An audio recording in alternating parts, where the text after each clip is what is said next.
Change is all about polls, and more polls. Here with us, Angela Ambitho. She's the founder, CEO of InfoTrack. And right on the far end, Samuel Mudhoka. He's Director of Public Affairs at Ipsos. By the way, Ipsos has not conducted a poll since 2017, a political poll, but they do polls all the time. InfoTrack just did one, released just this month. So they're up to date. And Angela, tell me, what exactly was this poll about? Jeff, it was a very simple poll because we did the poll just after, the campaign period was officially launched. And so obviously we wanted to find out, what the preferences were with regards to presidential, candidates. Because at that point as well, they'd become candidates. Before that, they were all aspirants. Right. Before IEBC ratifies them, they're aspirants. And then IEBC gives the window. And whilst in Kenya, we start campaigning very early, it's only a specific window where officially campaigns are on. So that's why we conducted a poll. One, to find out what the intention of voting would be.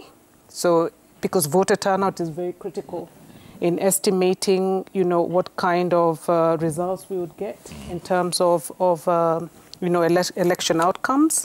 And then, secondly, to understand who is preferred, because that's the hot news right now. Yeah. Tell me something, Samuel, and you guys haven't conducted, but you're going to do one before August, right? Ipsos is going to do one. We have an intention. We have a plan to do one. Mm-hmm.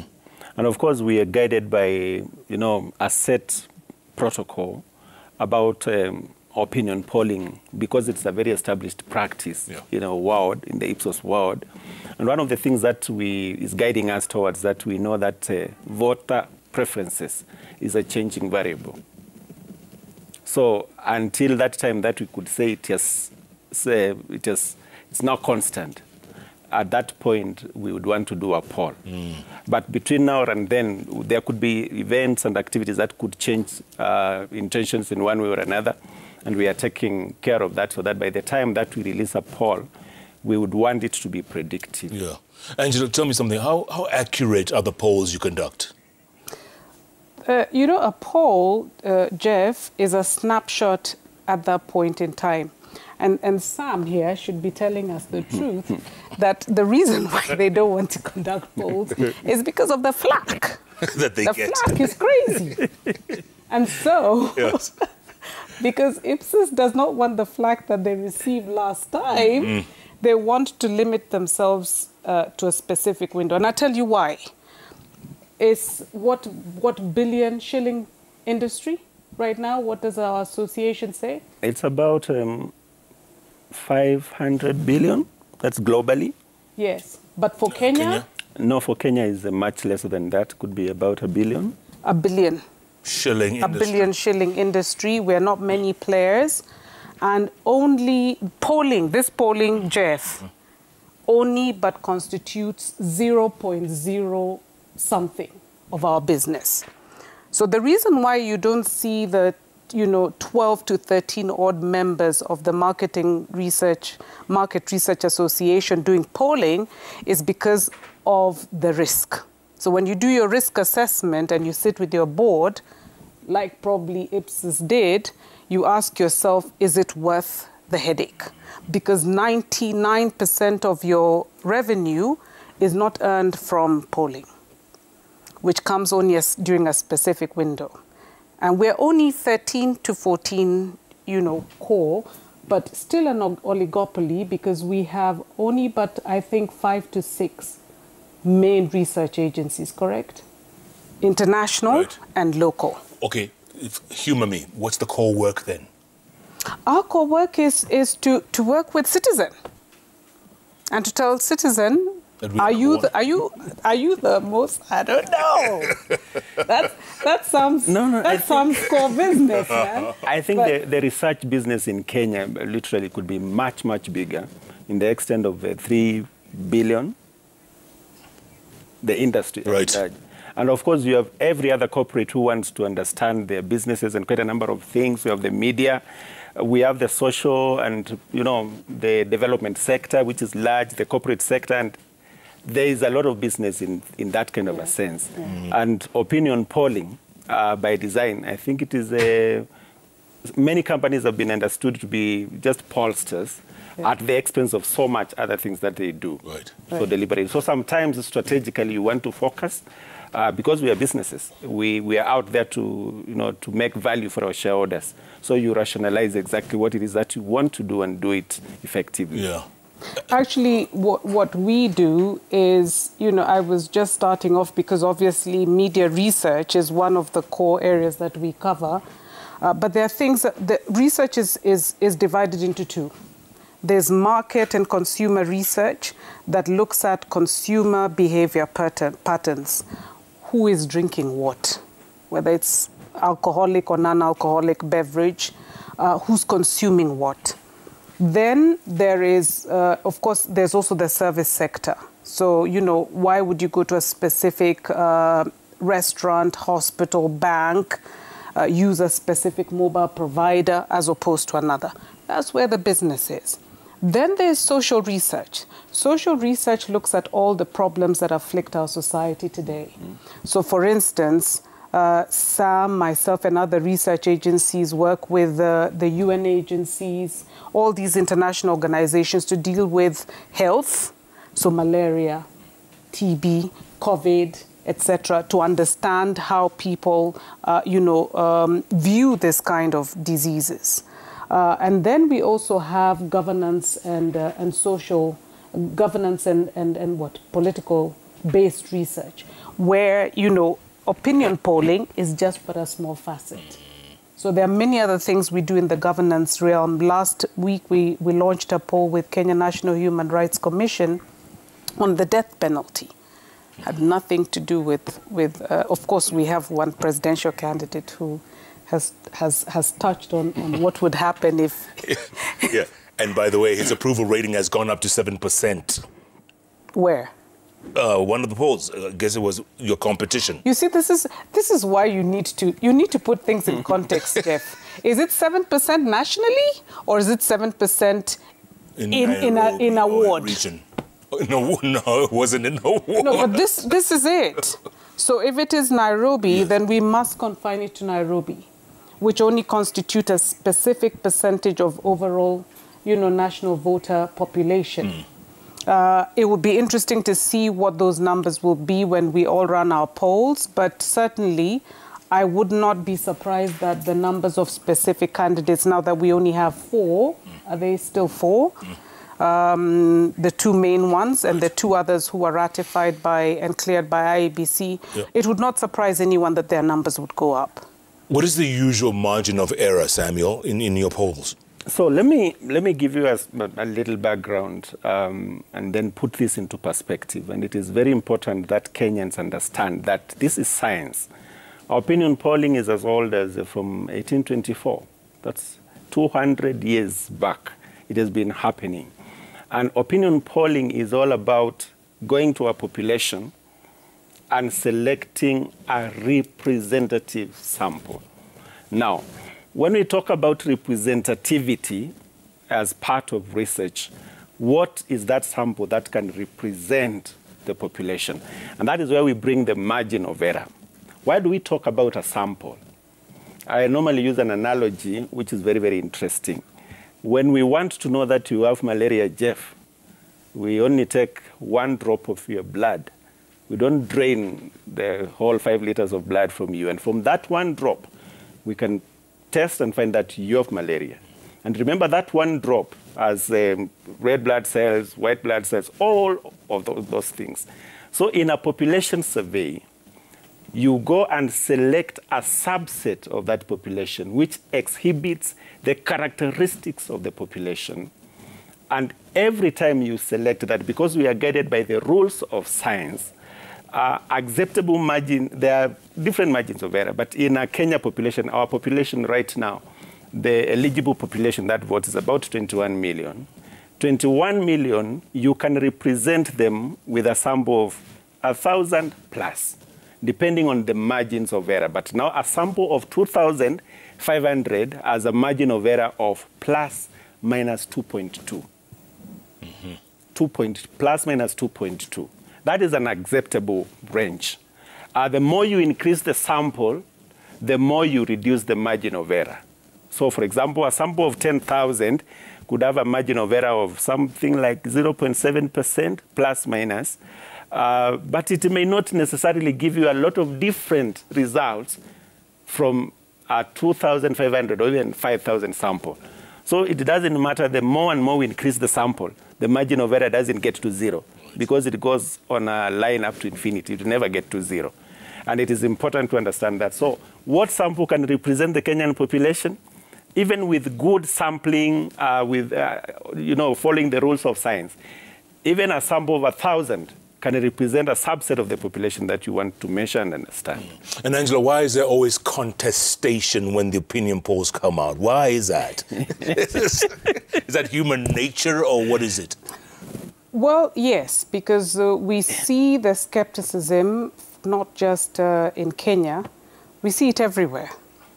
If any of us were, closely watching the UK and US elections, the skepticism, unfortunately, on pollsters is there because when we're doing public opinion polls on popularity, the spotlight is being placed on the persona, someone's persona. And that is hard to take. You are saying that this person who's trying to endear themselves to the general population, which in this case is voters, after doing all the work they've done from a representative sample that, a sample that represents, say, a voter population, is only getting 2%. Now, this person has two options. They have the option of appreciating that polling is a science and saying it is what it is. Or they have the option of doing what any human being who's fighting to win an election would do. And so we never take it personally and say it's complete BS. It's rubbish. How can 1,000 people that Sam has talked about represent 22 million voters? It is nonsense.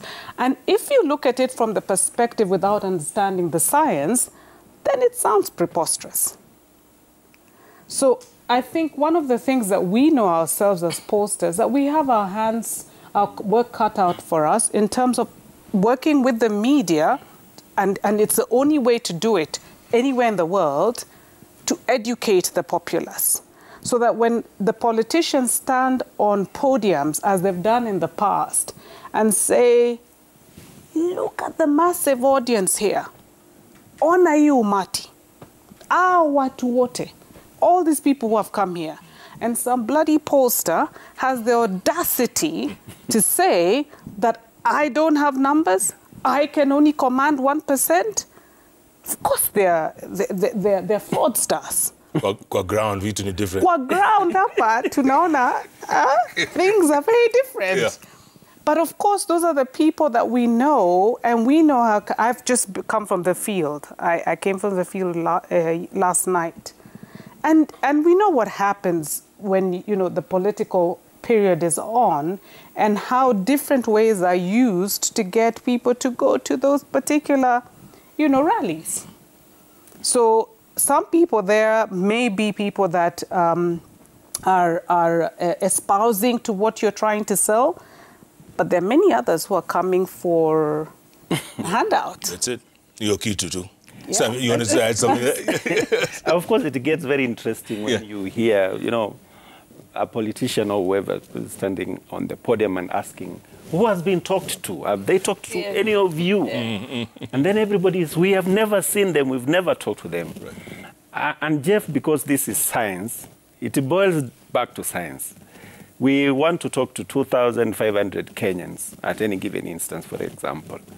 And each and everyone has an equal chance of being selected, depending on the methodology that we use and the limitations which we set very clearly. So what is the likelihood that you will be interviewed in that kind of a situation? This is simple science. This is probability. Out of 22 million, we only want 2,500. The likelihood, Jeff, that we will talk to you is once in 42 years. Wow. Simple science, simple mathematics. Once in 42 years. Once in 42 years. So anybody we meet and they ask us, who did you talk to? Yeah. We talk to people. We get opinions of Kenyans. Kenyans are so willing to give that opinion. In fact, they run to you. They want to give that opinion. They want to be interviewed. We hardly meet resistance. But what criteria do you use, Samuel? I mean, just Fine. This is science. So, for example, we set up, the methodology is always very, very clear. Yeah. We set up a sample based on what we call population proportionate sampling. So, for example, if Nairobi has 10% of the voter population, our sample for Nairobi will only be 10%. And we do that for all the regions where we spread our sample. Now, once we spread that sample, when we go to the ground, we have what we call enumeration areas. All enumeration areas in this country are designated by the National Bureau of Statistics. All. Not even one single location is not designated.